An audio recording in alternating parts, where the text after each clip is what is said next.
Voter జాబితా సమగ్ర సవరణ ప్రక్రియను జిల్లాలో వేగవంతం చేసి అర్హులైన ప్రతి ఒక్కరికి ఓటు హక్కు కల్పించేయాలని సంబంధిత అధికారులు కృషి చేయాలని జిల్లా కలెక్టర్ ప్రతిమా సింగ్ అన్నారు. మెదక్ జిల్లాలోని కొల్చార మండలం వరిగుంతం గ్రామంలో మంగళవారం ఎస్ఐఆర్ ను తహసీల్దార్ శ్రీనివాసచారి, ఎంపీడీఓ రఫీకున్నతో కలిసి బిఎల్ఓలు నిర్వహిస్తున్న ఇంటింటి సర్వేను క్షేత్రస్థాయిలో పరిశీలించారు. ఈ సందర్భంగా కలెక్టర్ ప్రతిమా సింగ్ బూత్ స్థాయిలో ఫారాల పంపిణీ, స్వీకరణ, డేటా ఎంట్రీ పురోగతిపై ఆరా తీశారు. ఫారాలు పంపిణీ చేయడం మాత్రమే కాకుండా పూర్తిగా పరిశీలించిన దరఖాస్తులను తిరిగి సేకరించడంపై ప్రత్యేక దృష్టి సారించాలన్నారు. ఇంటింటికి వెళ్లి ప్రతి కుటుంబానికి సంప్రదించాలని, ఒక కుటుంబంలో ఒక సభ్యుడి మ్యాపింగ్ పూర్తయితే మిగిలిన అర్హులైన సభ్యులందరికీ మ్యాపింగ్ జరిగేలా చర్యలు తీసుకోవాలన్నారు. ఇంకా ఫారాలు సమర్పించని కుటుంబాలను గుర్తించి ప్రత్యేకంగా తిరిగి సంప్రదించాలన్నారు.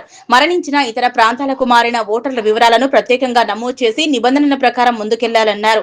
బిఎల్ఓలు ఓటర్లతో మర్యాదగా వ్యవహరించి మహిళలు, వృద్ధులు, దివ్యాంగులకు అవసరమైన సహాయం అందించాలన్నారు. ఈ పర్యటనలో రెవెన్యూ ఇన్స్పెక్టర్ శ్రీ విద్యా, పంచాయతీ కార్యదర్శి శ్రీదేవి, సంబంధిత అధికారులు, బిఎల్ఓలు పాల్గొన్నారు.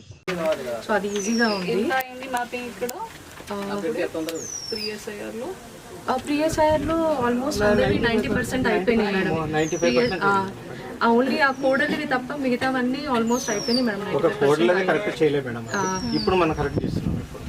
ఇది రిలేషన్ చెప్తున్నారు, పేరెంట్ వాళ్ళు కనుక్కొని చెప్తున్నారు మేడం.